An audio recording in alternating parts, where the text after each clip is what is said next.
E aí, gente, tudo bom com vocês? Hoje o clima não tá legal pra quem é fã de The Last of Us e, no caso, eu sou. Eu sou a Lê, pra quem não me conhece, e tá começando mais um Tô de Alta. Gente, mas que clima xoxo é esse? Não. Quero esse clima aqui não. Não é só porque o jogo foi lá e a gente vai parar de ser feliz. Jesus foi embora, até hoje a gente tem Páscoa, Natal. Não, querida, você não vai me convencer a ser triste com essa série, porque agora é da Ellie. Bueno, meus amores, está começando mais um review aqui do The Last of Us. Hoje, do segundo episódio que prometeu e entregou pra mim tudo. Só pra gente se organizar aqui, vou fazer uma parte sem spoilers desse episódio, porque do outro, pelo amor de Deus, se você não assistiu o outro, por que você tá assistindo esse review? Vamos lá. E depois eu vou dar todos os detalhes de tudo que eu achei. E também dar aquela comparadinha com o jogo, porque fã de jogo é difícil, né? Eita, como desconcentra o TDAH. Bom, esse episódio, ele começa de uma maneira bem parecida com o primeiro episódio, também com flashbacks, mas esse sim eu acho necessário, porque ele não é apenas um simples flashback sem qualquer uso do porquê ele estar ali naquele momento. Esse é um pesadelo que a Abby tem, recorrente, que é mostrado nos jogos e que é muito importante pra gente entender o que? Traumas, gatinho. Na primeira temporada e no primeiro jogo, é algo bem fechado ali no desenvolvimento dos dois personagens principais, da Ellie e do Joel. A gente não sabe qual é o outro lado da história. E o que essa segunda temporada tá tão empenhado em fazer é mostrar pra gente que o outro lado não é do jeito que a gente pensa também. Ainda me preocupa um pouco as decisões que eles estão tomando de liberar algumas informações valiosas demais já desde o início. Não acho que seja o caso desse episódio, ainda tô falando do primeiro episódio. Mas eu acho que essa preocupação vem principalmente da parte criativa, saber que a Abby é um personagem difícil do público comprar, tanto nos jogos quanto agora na série. Não é o meu caso, eu amo a Abby, vem com a enxurrada de comentários, eu não me importo. A Abby é um personagem excelente, muito bem construído, eu gosto dela estar tendo esse destaque, mesmo sem entender muito bem o porquê eles estão querendo antecipar isso tanto no começo da série. Tô com um pouquinho de medo de como vai ser essa terceira temporada, eu tenho que admitir. A gente vê que a Abby já se aproximou bastante de Jackson e agora ela tá determinada a encontrar o Joel, fazer alguma armadilha pra ele, o que quer que seja, mas ela precisa encontrar ele. E logo em seguida a gente tem a Ellie sendo acordada pelo Jesse, idêntica à parte do jogo. E aí a gente tem o outro dia da festa e logo nesse início a gente descobre que Jackson tá se preparando pra um possível ataque dos infectados, porque depois do primeiro episódio que a Ellie avisou sobre os espreitadores, novos avisos de outros infectados foram surgindo perto de Jackson. Então Tommy e Maria reúne todo mundo ali num salão pra falar sobre quais são os planos de contingência caso eles sejam atacados. E o que eu acho muito legal deles terem mantido, porque isso é presente no jogo, mas em um subtexto muito sutil, é que a relação da Ellie com o Joel já está ligeiramente melhor depois do dia anterior. No momento não é a hora de eu dizer pra vocês o porquê. E aí, meus amigos, a gente tem uma coisa que eu tava implorando no primeiro episódio, que era uma expansão de mundo que fizesse sentido. E então a gente tem a relação dos fungos com a temperatura. Cara, genial. Na primeira temporada já é apresentado pra gente esse conceito de que talvez os fungos se evoluíssem com base no calor. Aqui eles reaproveitam esse conceito não somente pra criar a antecipação de um possível grande ataque, mas também pra mostrar que o fungo é inteligente o suficiente pra se proliferar independente de qual seja o lugar. E depois que o Tommy e a Maria dão todos os avisos, a Ellie e o Jesse vão fazer a patrulha deles, depois que a Dina e o Joe já foram na frente. Eu comento isso na parte com spoilers, mas eu odiei essa decisão, já antecipo. Quando o Jesse e a Ellie estão fazendo a patrulha, começa uma nevasca infernal e eles precisam se abrigar. Perdem o contato com o rádio, ficam inacessíveis a Jackson e o Jesse decide abrigar eles em um lugar que ele conhece. Esse lugar é uma loja de conveniência cheia de maconha que o Eugene cultivava e tava lá sendo frutífera. Ô, vontade. Em paralelo à patrulha, a gente tem a melhor cena de ação que envolve infectados na série. Eu realmente perdi as contas, eu nem cheguei a contar, na verdade. Mas pelo amor de Deus, quantos figurantes ou então quanta computação gráfica foi necessária pra poder fazer aquela cena? Gente, eu fiquei abismado. Tem aquela parte em que parece que eles estão brotando um do outro, como se fosse até IA. Parece que um sai em cima do outro, quem está de dentro do braço, do corpo, do... enfim, né? Do orifício que você imaginar, ok? E é uma cena que te causa arrepios, porque ela inicia com a Abby se dando conta de que ela tá no meio de um monte de infectado congelado. E quando o primeiro começa a se mexer, parece que a neve e a areia movediça. Tanto que ela começa a afundar e sair infectado de lá. É uma cena, nossa, apavorante. O jogo não traz essa sensação. Essa cena me arrancou arrepios do começo ao fim. É uma sequência gigante, graças a Deus eles não diminuíram em nenhum ponto. Diferente da primeira temporada, que eles seguraram muitos infectados para determinados momentos, eles já iniciaram essa temporada atacando infectado a rodo. E essa cena de Jackson sendo atacado, sério, eu pagaria tudo pra ver ela no jogo e pra gente conseguir estar presente ali defendendo Jackson.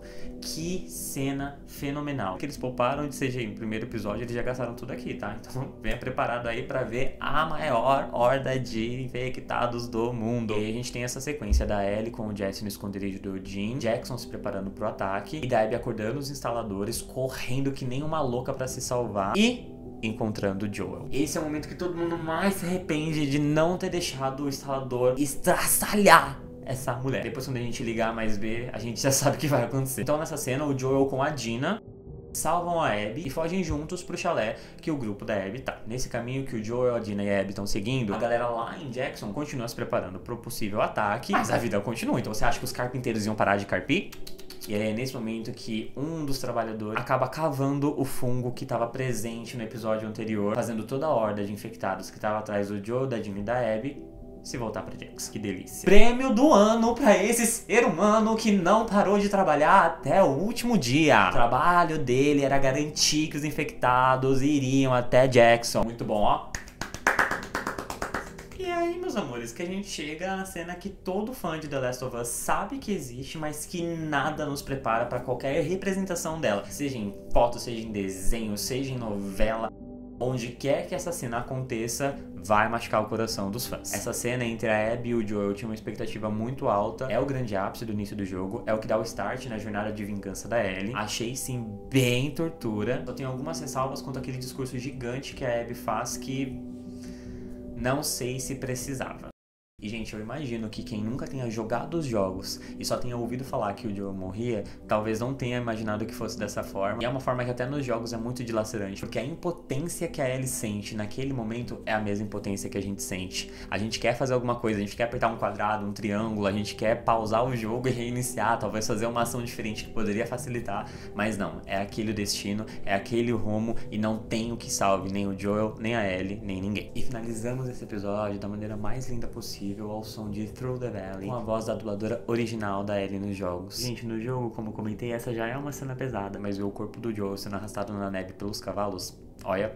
E agora eu vou fazer as minhas considerações comparando um pouco com o jogo e também analisando com spoilers, tá? Primeiro, cadê o romance da Abby com o Owen? Gente, é o segundo episódio, a gente não tem sequer uma centelha de romance entre eles dois. Se o Craig Mazin e o Neil Druckmann estão tão desesperados em fazer com que as pessoas gostem da Abby, coloca romance. Não é à toa que já tem isso no jogo. A gente se conecta não só com uma personagem, mas com duas. E agora ninguém sabe quem é Owen, Mel, quem é Jason. A Nora, então.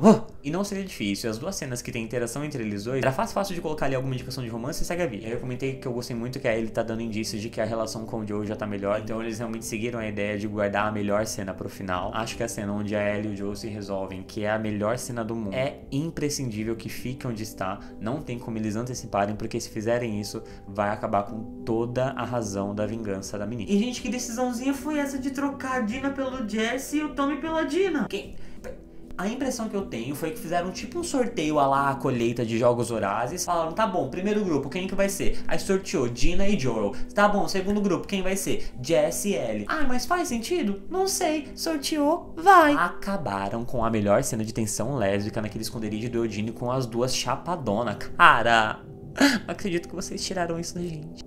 Mas aí volta aqui comigo pra gente falar um pouquinho sobre os fungos. Meu amigo França me veio fazer a seguinte pergunta: Jackson, ainda é seguro? No jogo isso não é tratado porque o Cordyceps trabalha de uma maneira diferente. Não é igual na série. Então não tem essa rede colmeia, essa rede inteligente, essa rede que se conecta. Não tem isso. E isso é algo que nós temos que dar crédito pra série. Eles estão criando uma veracidade que fica até assustadora de falar, meu Deus... Vocês têm alguma fonte que vocês estão pesquisando isso? É só da cabeça de vocês? Vocês querem falar alguma coisa pra gente? Essa pergunta, se de fato Jackson vai continuar seguro ou não, é algo que eu gostaria que eles continuassem explorando na série, mas também me dá medo de que eles explorem isso na série e desfoquem da jornada de vingança da Ellie. Pra mim, a linha de raciocínio que o jogo segue é tão incrível, tão emblemática, tão perfeitamente construída que não precisa de alteração. Então, ao mesmo tempo que eu gostaria de acompanhar esse desdobramento de Jackson ser seguro ou não, eu preferiria que isso daí ficasse pra um spin-off, sabe? E aí, galera, a gente entra nessa cena que é sim um divisor de águas do mundo de The Last of Us. E eu queria muito que ela fosse bem representada, não somente em termos de atuação, mas em toda a composição de cena, porque ela é projetada dessa forma no jogo. Ela é quase uma cena sequência no jogo, a gente não tem cortes. Tudo bem que no jogo a gente tem artifícios mais fáceis de manipular toda a cenografia e até mesmo os personagens, mas eu tava esperando algo parecido pra essa cena na série. Muitos jogadores pararam de jogar exatamente nessa cena, detonaram o jogo e fingem até hoje que a parte 2 não existe. Isso tudo porque a parte 2 não é e nunca seria protagonizada pelo Joel. O que eles fariam na parte 2? Fariam o Joel ainda mais truculento? Fariam ele ir atrás ainda de mais vagalumes depois dele já ter matado todos os vagalumes? Não faz sentido. A morte do Joel vem pra trazer uma nova camada e por isso ela é tão necessária. Pra até dar esse posto de protagonista pra Ellie. Ninguém conseguiria jogar com Ellie sabendo que o Joel existe. Sejamos sinceros, vai, bora lá. Ninguém seria capaz de aceitar um jogo assim. E ao mesmo tempo que essa cena é tão necessária, ela também é muito dolorida. No jogo eu sinto que mais do que na série. E aí eu tenho algumas ressalvas sobre decisões burras que eles fizeram. Por exemplo, trocar o Tommy pela Dina. Agora o peso da vingança pro Tommy é muito menor do que seria se ele também tivesse participado dessa situação, como é no jogo. Ter colocado a Dina pra dormir. Gente, pelo amor de Deus, nesse meio tempo o Joe já teria sacado uma arma de algum lugar e teria tirado em 15 pessoas, perdido mais uma perna, mas teria saído dessa situação. Cara, tá bom, talvez a nossa régua ali de comparar personagens virtuais, digitais que não existem com personagens que estão atuando como seres humanos de fato, não seja, né, não seja muito equilibrado. Mas, pô, é ficção, cara. Tudo na ficção tá liberado, sabe? Coloca mais sangue, coloca mais porradaria. A gente não vai se preocupar com veracidade nesse momento, tá bom? Eu prometo.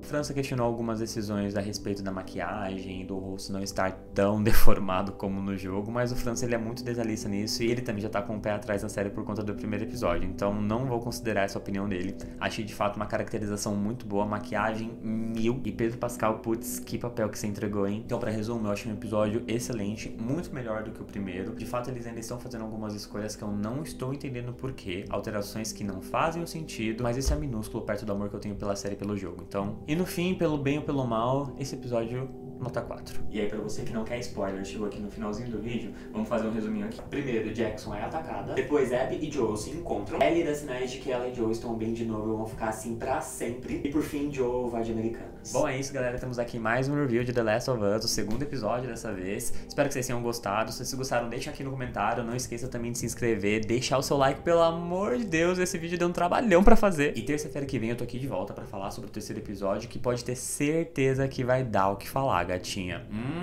Obrigado por terem me acompanhado até aqui. Até a próxima!